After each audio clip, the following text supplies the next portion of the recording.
Hello, and welcome back to Bible for Beginners, where I share with you my journey into learning more about the Bible. And right now, we're reading the Gospel of John, and I know it's been a couple of weeks since I've been here, but if you follow my channel other than the Bible for Beginners, then you know that I've been kind of tied up and busy.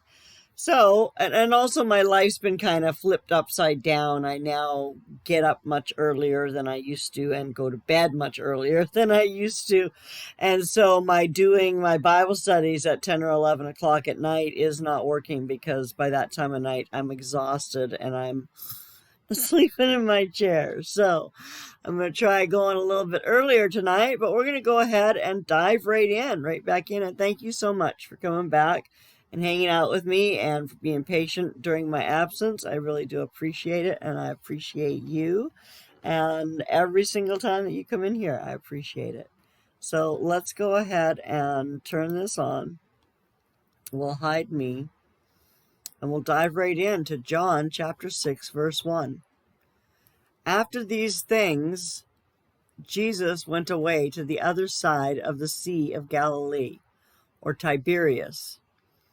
We have mentioned before that these events may have occurred after chapter 4, with chapters 5 and 6 being reversed.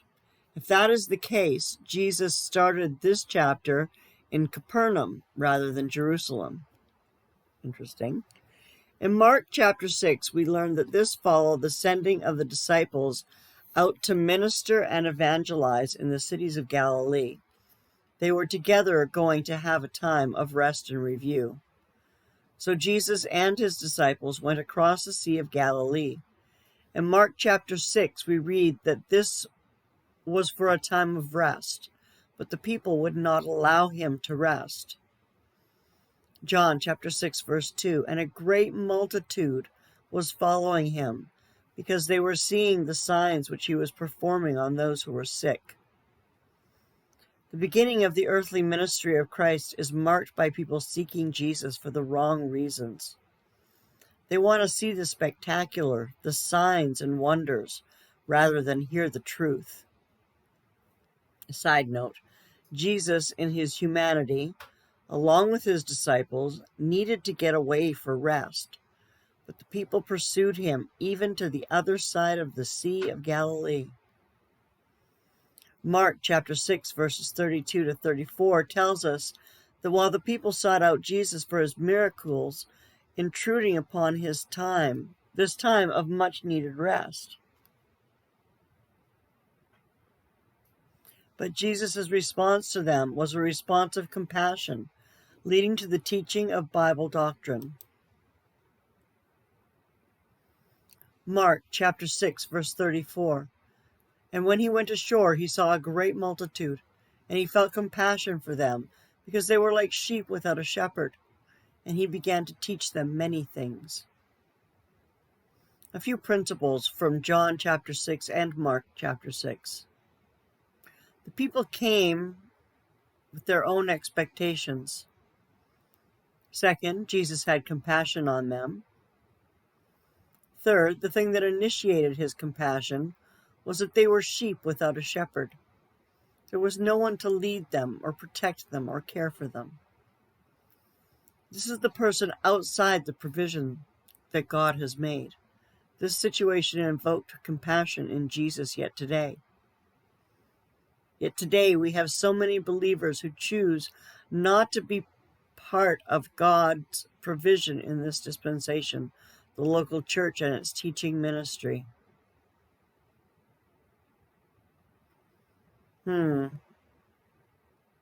So that's interesting. Many of you know how I feel about being involved in organized religion and in church.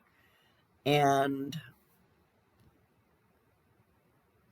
that's the one, I don't know, I can't get over that. Invoked compassion in Jesus, yet today we have many believers who choose not to be a part of God's provision in this dispensation, the local church and its teaching ministry. Well, maybe I need to rethink a local church. I don't know. I've tried a couple of different online churches, but I don't know. They're not really working out for me.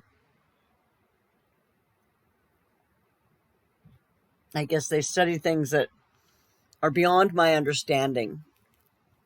So it's very hard for me to follow most of the time. So anyway, let's move on. The fourth principle from Mark 6 and John chapter 6.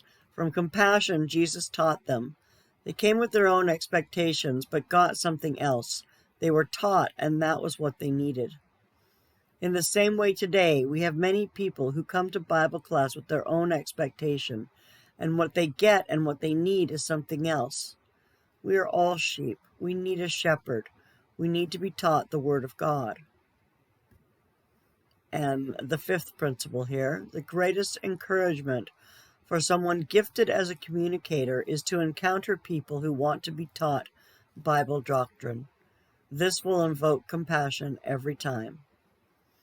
That I know is very true, because what made me want to start reading these is that I was moved to share as I learned about this, and I've been told I'm a good reader.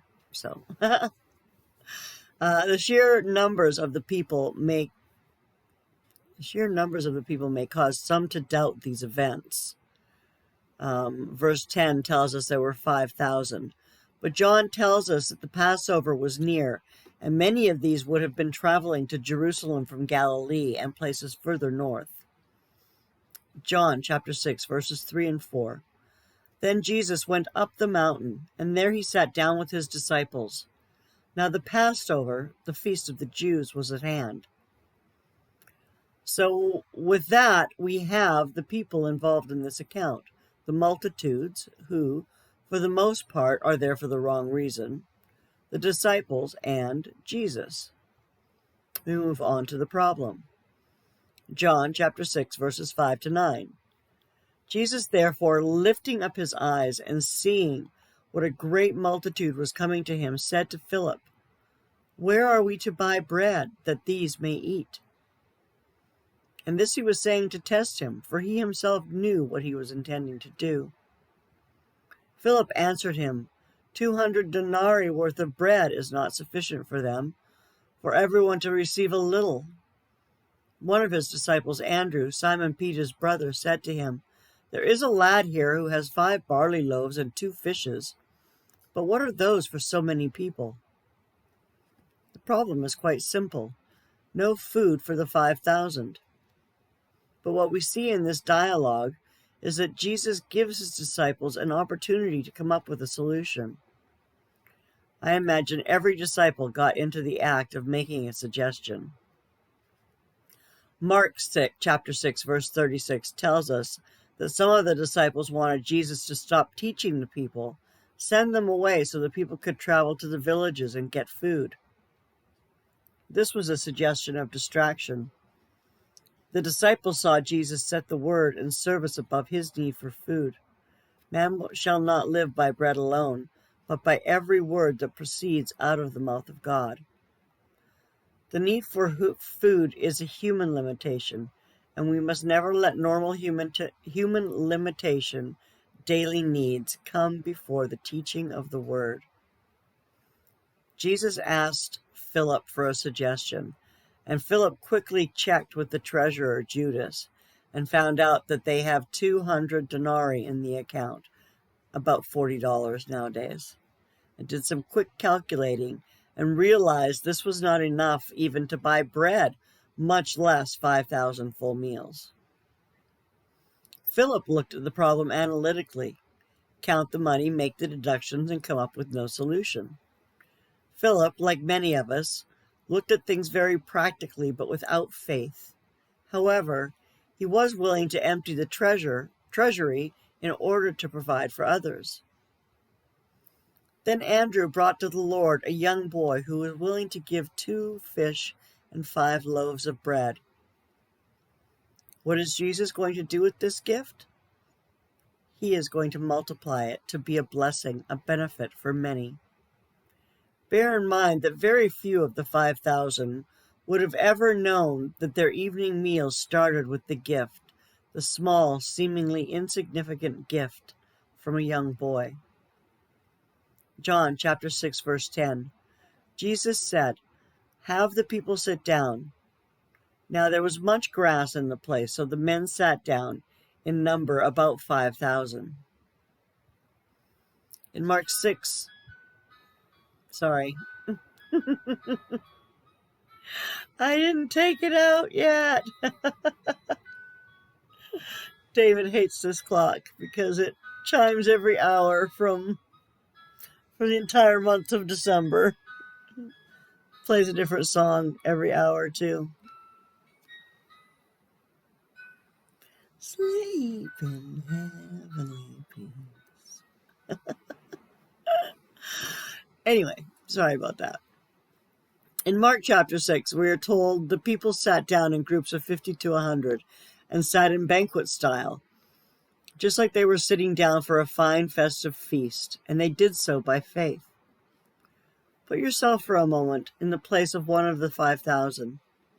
You have sought out Jesus Christ, traveled a distance to be with him. You have spent the day being taught by him. Bible class was so good that everyone forgot about the time. The hour is late.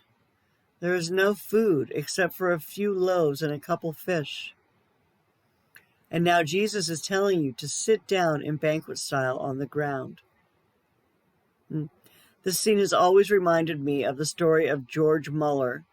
As he cared for the orphans of England, he came to a point where he had no food for the children. He commanded his helpers to set the table, every plate and fork, call the children in to be seated, and then he had them bow to pray, to thank God for what they were about to eat. Without a morsel of food in the whole place, they prayed. They waited. A knock on the door. It seemed a milk wagon had broken an axle in front of the orphanage, had to give away the milk, butter, cheese, or it would spoil. Then a knock, a donation of bread, then other gifts came. By that night, the children went to sleep on full stomachs. They sat down and they prayed.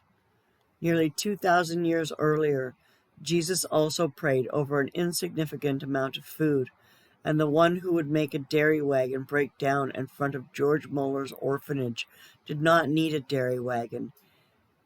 He, through the power given him by the Father, will provide a feast out of what would have been famine. We'll go just a little bit more. John chapter 6, verses 11 to 13. Jesus therefore took the loaves, and having given thanks, he distributed to those who were seated, likewise also of the fish, as much as they wanted. And when they were filled, he said to his disciples, "Gather up the leftover fragments, that nothing may be lost." And so they gathered them up, and filled 12 baskets with fragments from the 5 barley loaves, which were left over by those who had eaten. The people were able to eat as much as they wanted. Mark tells us in Mark chapter 6, verse 42, that they were all satisfied. Just as there was enough food to fill everyone, the spiritual food God provides, Bible doctrine, is sufficient to fill everyone, to satisfy completely. Some critics tell us that they were all just play acting, but that idea falls apart because there is more left over than there was to begin with. This is a great miracle. Grace does not diminish what originally existed. It adds to it. It increases it. We can never use up or finish off the grace of God. And that is a wonderful place to stop. Oops, sorry. Wrong one. I hit the wrong button. I'm getting a little hoarse, and we've been going about 15 minutes, and we are now at John chapter 6, verse 14. So we made it through 13 verses tonight, and that was a good study. There was a lot of good information there, and I really appreciate you coming and hanging out with me. And I will try to be back again tomorrow night for Bible study at about this same time. Take care of yourself. God bless you. I will see you soon. Bye now.